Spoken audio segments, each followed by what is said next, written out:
તો નિજ ગૃહાતુર્ણ વિનિર્ગમ્યતામ. બહુ અઘરી વાત આવી ગઈ સીધી. પોતાનું ઘર તરત જ છોડી દેવું. જો શું કહે છે, તુરત જ નીકળી જવું. પણ આત્મજ્ઞાનને અને ઘર છોડી દેવાને શો સંબંધ છે? આ આપણો પ્રશ્ન અહીંયા મેં નોંધ કરી છે.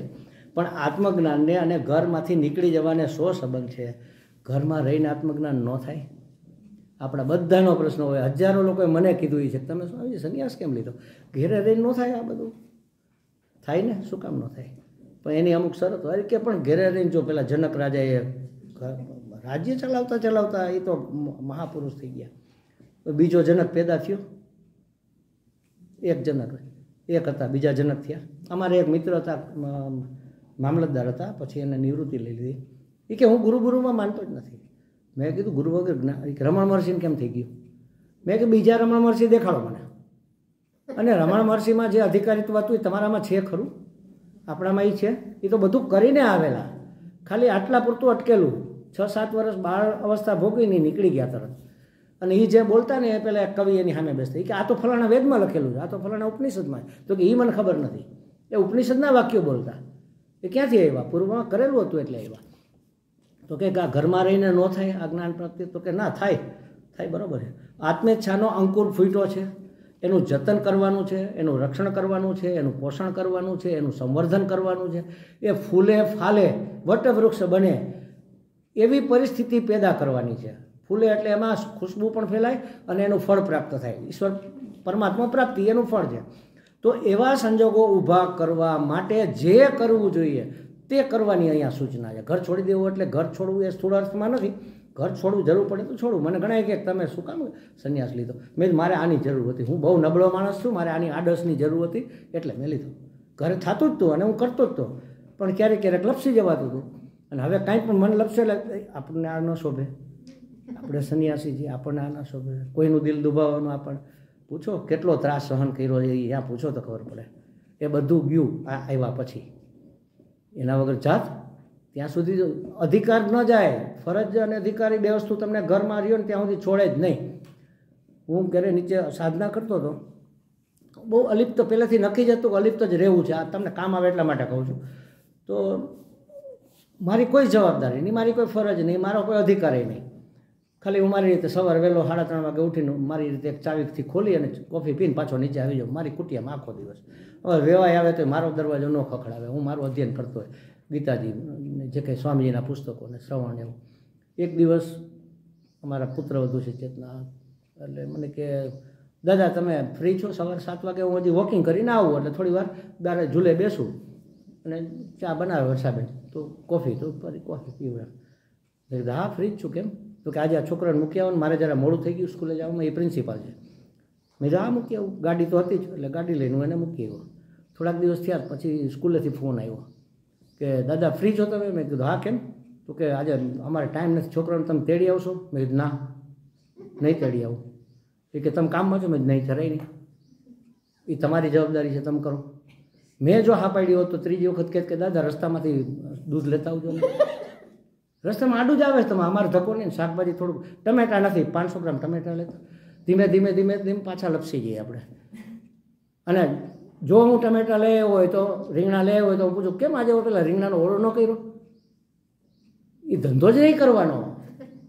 અને અમારે કુદરતની દયાથી એમના મમ્મી છોકરાઓ બધા બહુ સમજુ હતા, સારા હતા, છે જો કે ઓલરેડી, એટલે હું મુક્ત થઈ શક્યો. આ વસ્તુ જો જીવનમાં આવે તો ઘર છોડવાની જરૂર નથી. એટલે ઘર છોડવું એટલે મારે જે જ્ઞાન માટેની જિજ્ઞાસાનો જે અંકુર ફૂટ્યો છે એને જાળવવાનો છે, એનું સંવર્ધન કરવાનું છે. એ ફાલે ફૂલે એટલે મહેકે અને ફાલે એટલે એને ફળ આવે, પરમાત્મા પ્રાપ્તિ થાય ત્યાં સુધી પહોંચાડવાનો છે. અને એવા સંજોગો ઊભા કરવા એની સૂચના ઘર છોડવાના શબ્દોથી આપણને આપવામાં આવી છે. સ્થૂળ રૂપમાં ઘર છોડવું જરૂરી તો છે જ. એટલા માટે જરૂર ઘરમાં રહ્યો ને એટલે તમારી કાંઈક ફરજ તો આવે છે. કારણ કે તમે ઘરની સગવડો ભોગવો છો, ઘરની સલામતી. કમ્ફર્ટ ઝોનમાંથી બહાર નીકળ્યા વગર તમે કોઈ દિવસ સ્વતંત્ર ન થઈ શકો. તમે કાંઈક લાભ લેતા હોય તો તમારી પાસેથી કોઈક વળતર લેવાની અપેક્ષા પરિવારને સમાજને હોય જ. 100% હોય એમ કે ભાઈ તમે ઘરમાં એવું કહે નહીં, તમે ઘરમાં રહ્યો છો, આટલા રોટલા તોડો છો તો આટલું તો કરો ને, એનો અર્થ એવો જ થાય કે ભલે જ નહીં એમ કે દાદા તમે આટલું તો કરશો ને, હવે અમારે જુઓ તમે જુઓ કે અમે કેટલી મુશ્કેલી છે એમ, કમસે કમ જરા અહીંયા બાજુમાંથી આટલું તો લોટ તો દળાવા મૂકો, એ ડબ્બો તો લઈ આવી દો, જવું પડે, તમે શું કરો, કેને તમે ડૂબાવો, કેને ના પાડો, ના બેટા મારે ટાઈમનો પ્રશ્ન, હવે તમે થોડી વાર પછી કરશો તો કાંઈ ફેર નહીં પડે, અમારે જો આ ટ્રેન ચૂકાઈ છે, પ્લેનનો હવે અમારે પહોંચવું જ પડે એમ છે, બિઝનેસ ટૂરમાં જવાનું છે, હવે તમે શું કરો કહો. ત્યારે જો તમારું કઠણ હૃદય હોય, તમે કહો પ્લેન ચૂકાય તો બીજું લઈ લેજે ભાઈ, પણ તું જા, હું નહીં જાઉં. પણ અત્યારે પણ અરે પ્લેન ચૂકાય તો એ ટિકિટ તો આપણી જાય, કેટલું નુકસાન થાય, એ આપણું થઈ ગયું ને. ક્યાં આસક્તિ છૂટી? ઘરમાં રહી એટલે ફરજ અને આસક્તિ છૂટતા નથી, કામના છૂટતી નથી, માટે ઘર છોડવું, આ કમ્ફર્ટ ઝોનમાંથી બહાર નીકળવું. તમે તમારી જવાબદારી તમે લ્યો, બીજાની જવાબદારી લે. ભગવાને જે પરિસ્થિતિ આપી છે એમાં રહેતા આપણે જો શીખીએ તો જ હું આ બધું છોડી શકું, નહીંતર આ છૂટતું નથી. કમ્ફર્ટ ઝોનમાંથી બહાર નીકળ્યા વગર આ બધું થવાનું નથી. ઘર છોડવું શક્ય લાગતું, પણ અત્યારના જમાનામાં તો આ શક્ય લાગતું નથી ઘર છોડવાનું. તો કહે છે કે તો તમે તમારી જવાબદારી કોઈને સોંપી દો અને ચિંતાઓ ભગવાનને સોંપી દો. જો આવું કરી શકતા હોય ને તો ઘર છોડવાની જરૂર નથી. તમે ઘરમાં રહીને તમે જે જવાબદારી નિભાવો છો એ જવાબદારી બીજા કોઈને સોંપી દો, દીકરાને દીકરાના વહુને સંપૂર્ણ જવાબદારી સોંપી દો, અને ચિંતાઓ છે એ ભગવાનને સોંપી દો. આ બેમાંથી એકેય વસ્તુ છૂટતી નથી. હવે હું તો નિવૃત્ત છું, હું તો કાંઈ ન કહું. પછી રસોડામાં પહેલાં બહુ વાસણ ગોઠવતા એ ફલાણી પેલી તપેલી એમ ઊંધી ન રખાય, આમ રાખવી જોઈએ, પણ જેમ રાખે એમ તારા અદાનું જાય છે શું? તે છોડ્યું છે તો પછી તપેલી ઊંધી કે ચત્તી શું ફેર પડવાનો છે?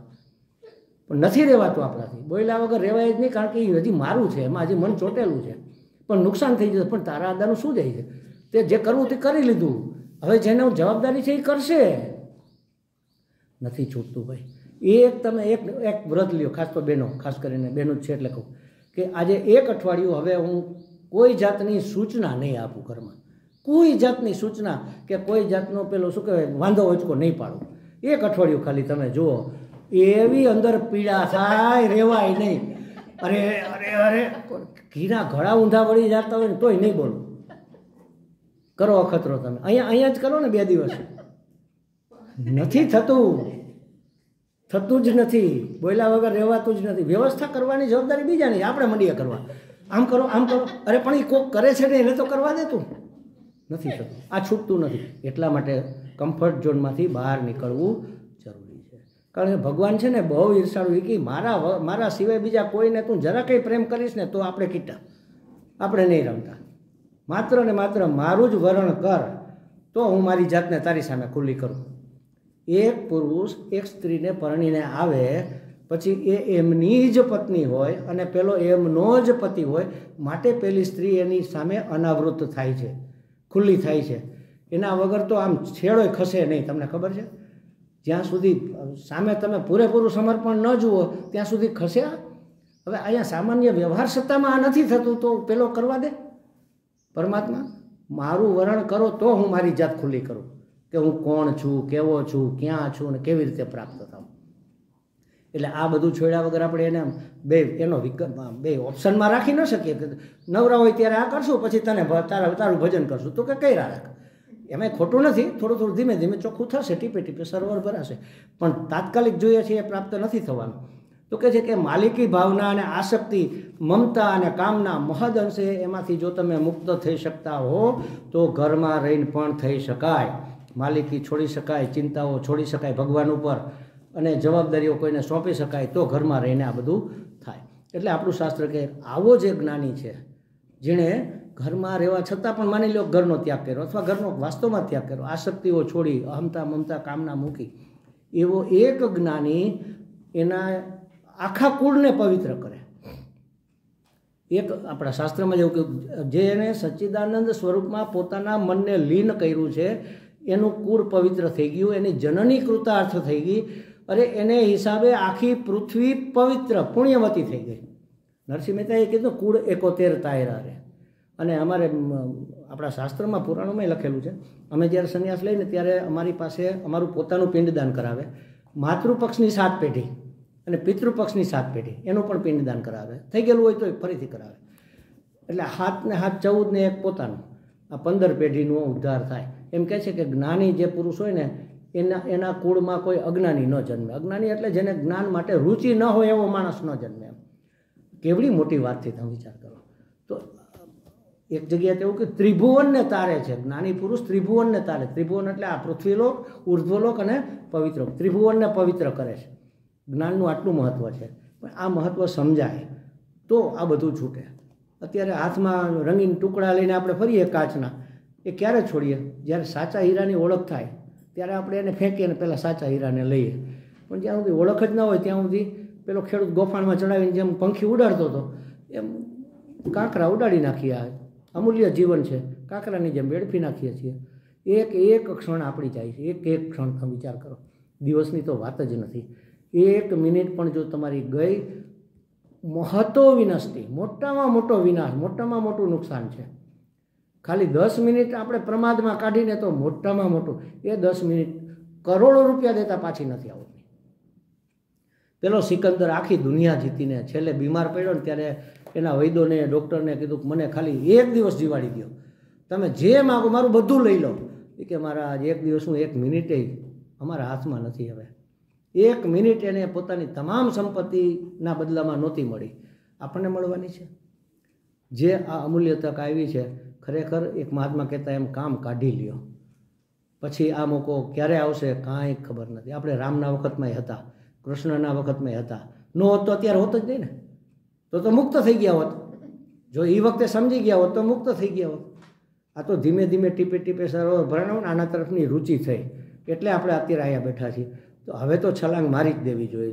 જેટલું થાય એટલું કરી લેવું, જેટલું થાય એટલું. પછી જ્યાંથી અધૂરું મૂક્યું છે ત્યાંથી આગળ વધારશે. હું એક પહેલાં પૂર્વાશ્રમમાં પ્રિન્સિપલ હતો ને, તો મારી ખુરશીની પાછળ એક મેં સુવાક્ય લખેલું રાખ્યું હતું કે જ્યાં સુધી દેખાય ત્યાં સુધી જાઓ, ત્યાં જવાથી વધુ આગળ દેખાશે. આમ વળાંક આવતા હોય ને આમ આપણે ક્યાં આમાં મને કૂતરી તો દેખાતું નથી, પણ તું જા તો ખરા, દેખાય એમથી તો જા, એથી બીજું આગળ દેખાશે. એમ આપણે સાધના કરવી છે. શું કરવું મને તો કાંઈ સમજાતું નથી. હવે હું છોડો, મારે નથી કરવું. એમ નહીં, જેટલું સમજાય એટલું કરો. એટલું કરશો ને એટલે ચોખ્ખું થશે. થોડુંક ચોખ્ખું થશે એટલે થોડુંક ઝાંખું દેખાવાનું શરૂ થશે. એટલે જ્યાં સુધી દેખાય ત્યાં સુધી જાઓ, ત્યાં જવાથી બધું આગળ દેખાશે. આ નિયમ જીવનમાં અપનાવો. તો કહે છે કે આવા મહાત્માથી બધું પવિત્ર થઈ જતું હોય છે. અહમતા, મમતા અને કામના ત્યાગી અનંત ચૈતન્ય સાથે એકરૂપતા અનુભવીએ એ લક્ષ્યની સિદ્ધિ માટે આ બધી સૂચનાઓ આપવામાં આવી છે. હવે બીજું સૂત્ર છે એનો આપણે પાઠ કરીએ. અહીંયા પહેલું પૂરું થાય છે. શું કહેવાય આને? શ્લોક કહીએ, શું કહીશું? આમ તો બધું સૂત્રાત્મક છે એટલે પહેલો શ્લોક પૂરો થયો. ચાલો બીજો. મંત્ર જેવા જ છે આમ તો. આ ખરેખર મંત્ર તો ન કહેવાય, પણ છે મંત્ર જેવા જ. આને શ્લોક જ કહેવાય. સંગમ સત્સુ વિધીયતામ ભગવતો ભક્તિર્દ્રઢાધીયતામ. સંગસત્સુ વિધીયતામ ભગવતો ભક્તિર્દ્રઢાધીયતામ. શાન્ત્યાદિ પરિચીયતામ દ્રઢતરમ કર્માશુ સંતજ્યતામ. શાન્ત્યાદિ પરિચીયતામ દ્રઢતરમ કર્માશુ સંત્યજ્યતામ. સદ્વિદ્વાનુપસૃપ્યતામ પ્રતિદિનમ તત્પાદુકા સેવ્યતામ. સદ્વિદ્વાનુપસૃપ્યતામ પ્રતિદિનમ તત્પાદુકા સેવ્યતામ. બ્રહ્મૈકાક્ષરમર્થ્યતામ શ્રુતિશિર વાક્યમ સમાકર્ણ્યતામ. બ્રહ્મૈકાક્ષરમર્થ્યતામ શ્રુતિશિરો વાક્યમ સમાકર્ણ્યતામ. હા, શું કે છે જુઓ. સંગ સત્સુ વિધીયતામ ભગવતો ભક્તિર્દ્રઢાધીયતામ. એટલે સત્પુરુષો સાથે સંગ કરવો. સંગ સત્સુ વિધીયતામ એ એક ચરણ છે. સત્પુરુષોનો સંગ કરવો. ભગવતો ભક્તિર્દ્રઢાધીયતામ એટલે ભગવાનની ભક્તિને દ્રઢ કરવી. શાંત્યાદિ પરિચીયતામ એટલે શાંતિ આદિ જે શુભ ગુણો આપણા કહેવાય છે ને, જે ષટ સંપત્તિમાં સમાધિ 6 જે આવે છે 6 પ્રકારની શાંતિ છે. શાંત્યાદિ ગુણોને સારી રીતે કેળવવા અને કર્મશું દ્રઢતરમ કર્મશું સંતજ્યતામ, વધારે દ્રઢતાપૂર્વક કર્મોનો શીઘ્રતાથી ત્યાગ કરવો. એટલે એક વખત તો કર્મોનો ત્યાગ કરી દીધો તો હવે આ કયા કર્મો આવ્યા? જે નિત્ય નૈમિતિક કર્મો છે ને, હજી એ સંધ્યા તો કરે છે ને, હવે એ પણ છોડી દો. હવે એની જરૂર નથી, એનું કામ કરી લીધું કર્મોએ, હવે એને વળગી રહેવાની જરૂર નથી. હવે માત્ર શ્રવણ મનન નિધિધ્યાસન આટલું જ કર્તવ્ય છે તમારા માટે. હવે સંધ્યા પૂજા પાઠ કરો, તમને મનને શાંતિ મળતી હોય તો કરો, પણ જરૂર નથી.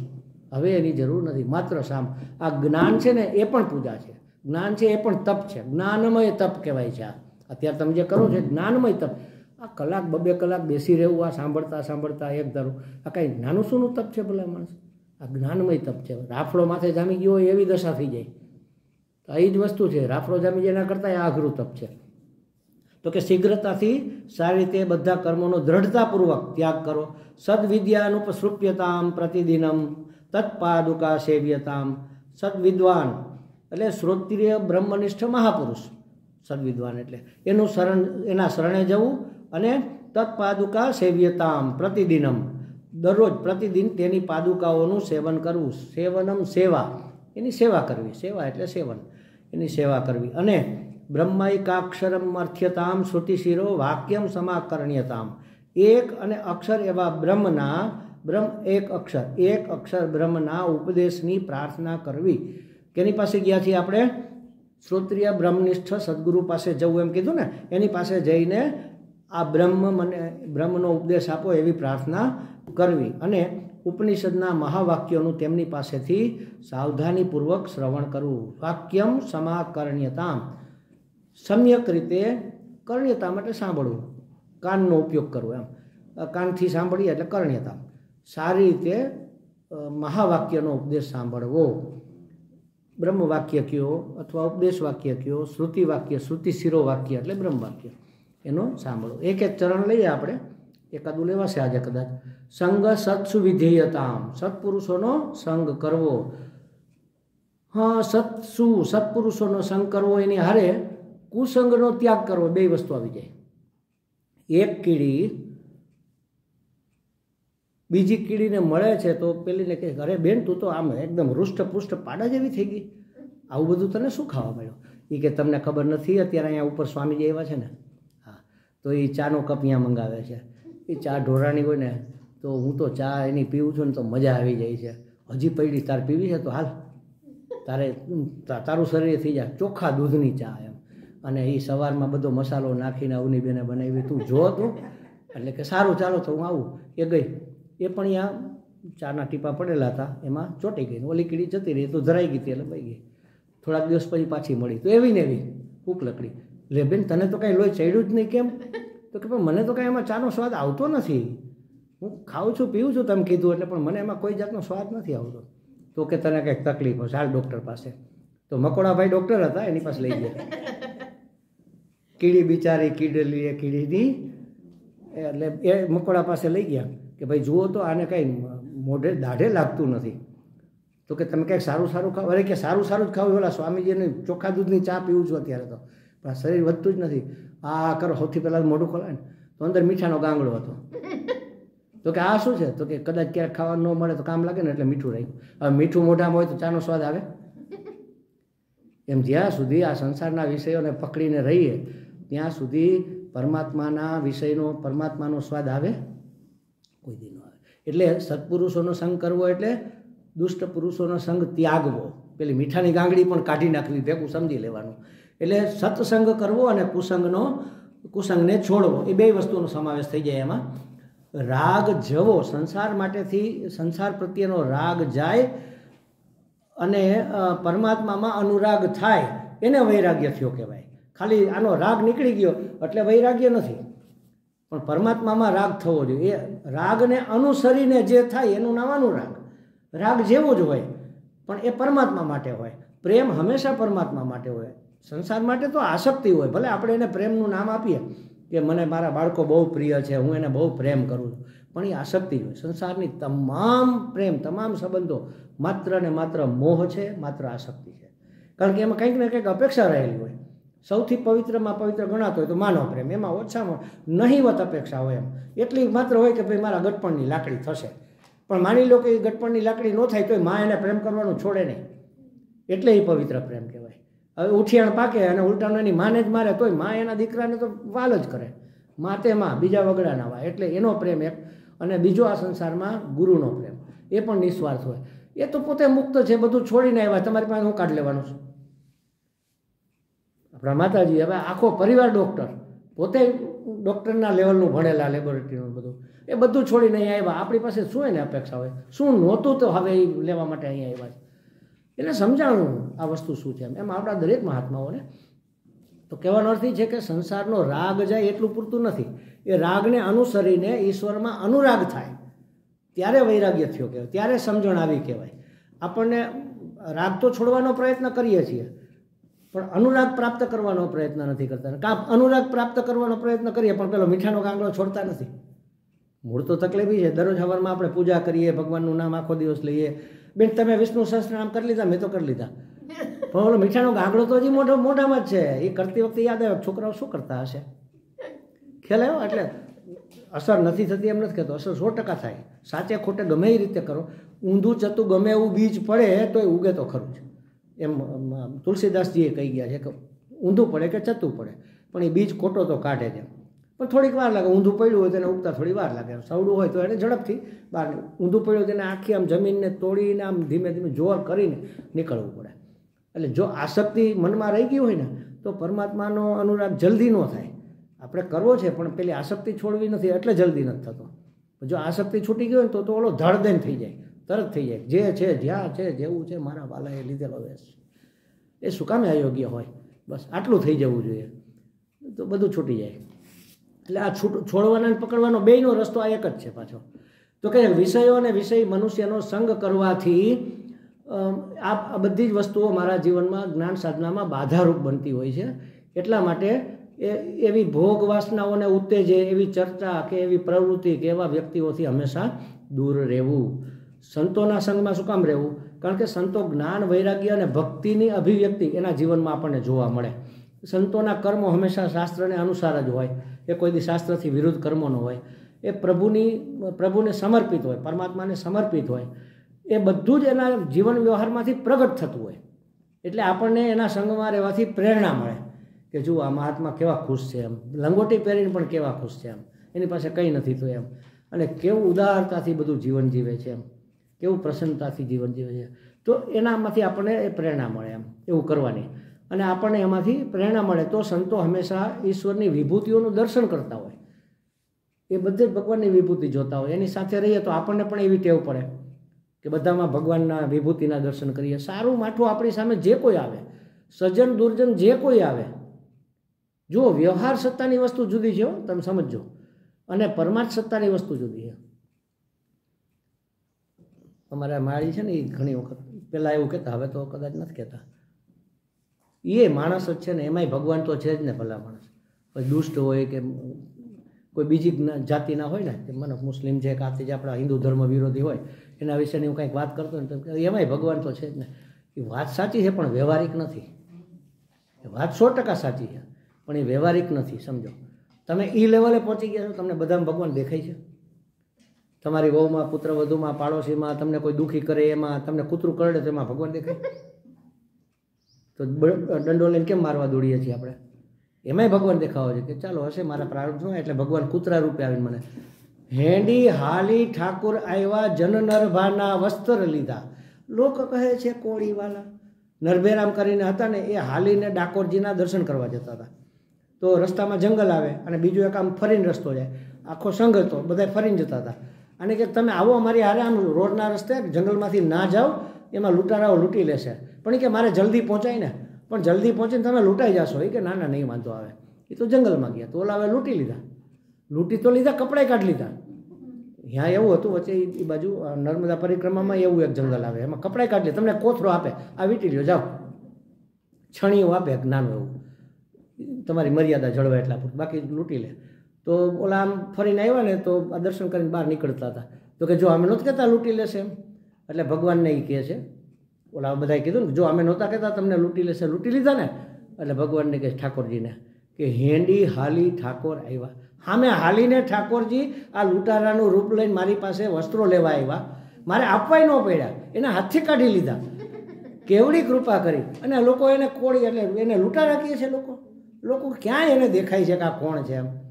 હવે જેને લૂંટારાઓમાં પણ ભગવાન દેખાતો એને કોણ દુઃખી કરી શકે? તમે વિચાર કરો. આ દ્રષ્ટિ સંતોમાં હોય.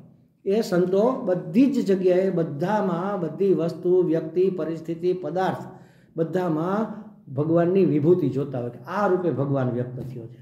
જ્યાં ક્યાંય સૌંદર્ય દેખાય, જ્યાં કાંઈ ઐશ્વર્ય દેખાય, જ્યાં કાંઈ શક્તિ અને સામર્થ્ય દેખાય, એ પરમાત્માના જ તો છે, બીજા કોના છે? એ રીતે જો જોઈ શકાય. અને એક પણ વસ્તુ એવી નહીં હોય કે જેમાં કંઈક સુંદરતા તમને આકર્ષિત કરે ને એવું ન હોય. અને કર્ષતી ઇતિ કૃષ્ણ, જે તમને આકર્ષે એ તત્વનું નામ કૃષ્ણ. મેં ઉદાહરણ ત્યાં ભાવનગરમાં આપેલું. હું પહેલાં 1 મહિનો 2 મહિના કંઈક આપણા આશ્રમમાં ત્યાં ઋષિકેશમાં રહેલો. અને ત્યારે કૈલાસ આશ્રમમાં બૃહદારણ્યક ઉપનિષદ ભણાવે મહારાજ. એટલે હું નદી કિનારે કિનારે જાઉં હાલીને, સવારમાં 6 વાગે નીકળી જાઉં, એટલે 7:30 એમ કંઈક ક્લાસ ચાલુ થતો હતો. એટલે થોડી વાર ફરું નદી કિનારે પછી બેસું. રસ્તામાં એક જગ્યાએ આમ બોલો ગટરનો માલ બધો પડ્યો ને ગંદકીમાં, એમાં ભૂંડ બધા. અને એ વખતે મને ખબર નહીં, પણ ભૂંડ માટે બહુ મને રુચિ નહોતી. એમ હજી બહુ નથી એટલી બધી, પણ હવે નફરત નથી. આટલું છે. પહેલાં તો નફરત હતી. દરરોજ હું એને જોઉં ને મોઢું ફેરવી લઉં કે આ ભૂંડ ક્યાં સવારમાં નજરે પડ્યું એમ. એક દિવસ સવારમાં સૂર્ય ઉગતો હતો અને ભૂંડ આમ કરીને મારી સામે જોયું, એની આંખ યલો ડાયમંડ જેવી ચમક્યો, પીળા કલરની. અરે આની આંખ તો જો કેટલી સુંદર છે. બોલો, એટલી બધી અસુંદરતામાં પણ કંઈક તો સુંદર હતું કે નહીં? એ ભગવાનની વિભૂતિ. એ જોવાની દ્રષ્ટિ સંતોમાં હોય. અને આપણે એના સંગમાં રહીએ તો એવી દ્રષ્ટિ આપણી અંદર પણ વિકાસ પામે.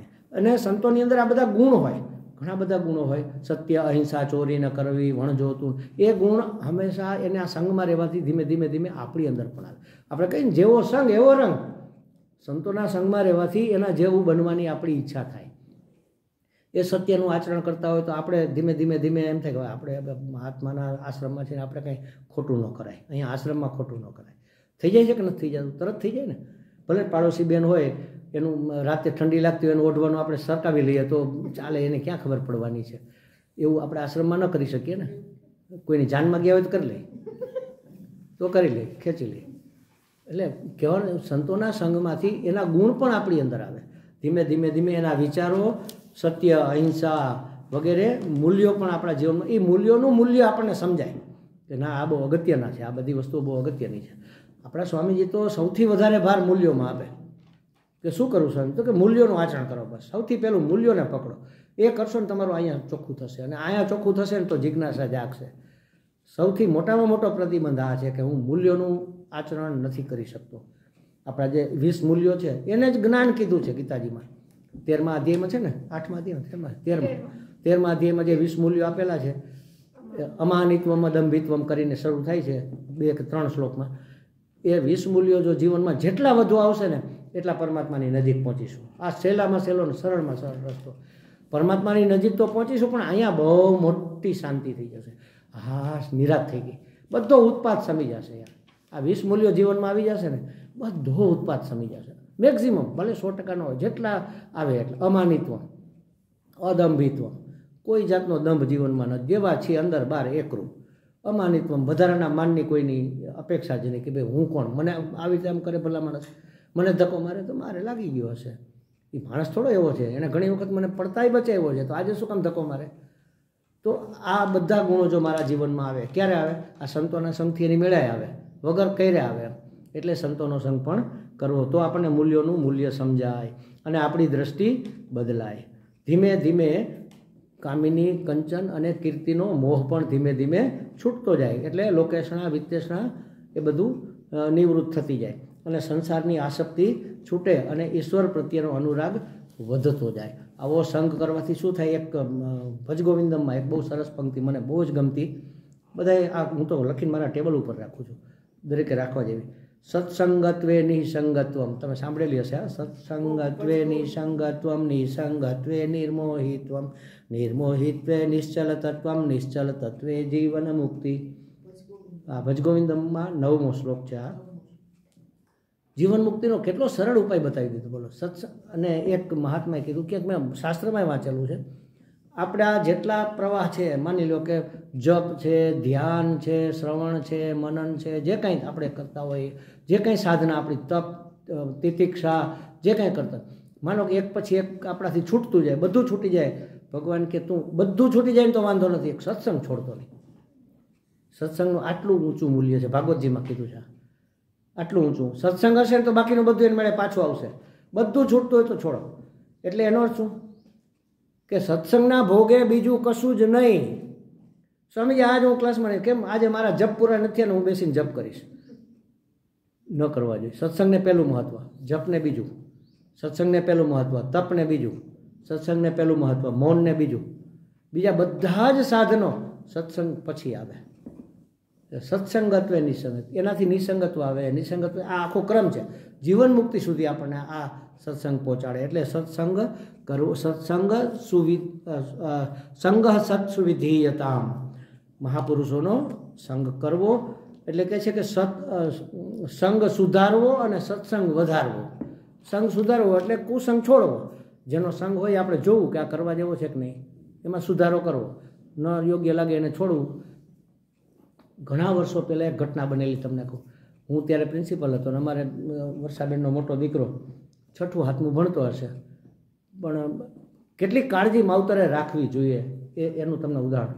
કાલે વાત થઈ હતી ને કે મોબાઈલ વગર પહેલાં છોકરાઓ જમતા નથી, તો ક્યાં આપણી ચૂક થઈ છે એ ખ્યાલ આવે. રિસેસમાં એક છોકરો, કોઈ અજાણ્યા છોકરાની સાયકલ પાછળ બેસી અને અમારો હાર્દિક રિસેસમાં બહાર ગયો.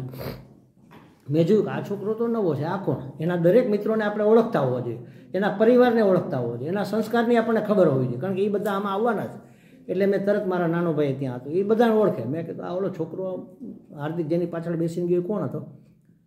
તો એ કે હા, એ તો કે એને હું ઓળખું, અહીંયા નવલનગરમાં રહે છે અને પપ્પા આમ છે તેમ છે, બહુ સારું કુટુંબ. મને કે નથી. મેં હાર્દિકને બોલે, મેં કીધું એ કોણ હતો? એ કે મારો દોસ્તાર છે, તો અમારે ખાલી કંપાસ લેવો હતો ને એટલે મેં અહીંયા પુસ્તકવાળાની દુકાને ગયા હતા. મેં કીધું કાલથી એના ભેગું એનો સંગ નથી કરવાનો, એના ભેગું જવાનું નહીં, બોલાવે તે નહીં જવાનું, એને આપણે બોલાવવાનું નહીં, તારે તારા મિત્રોમાં રહેવાનું.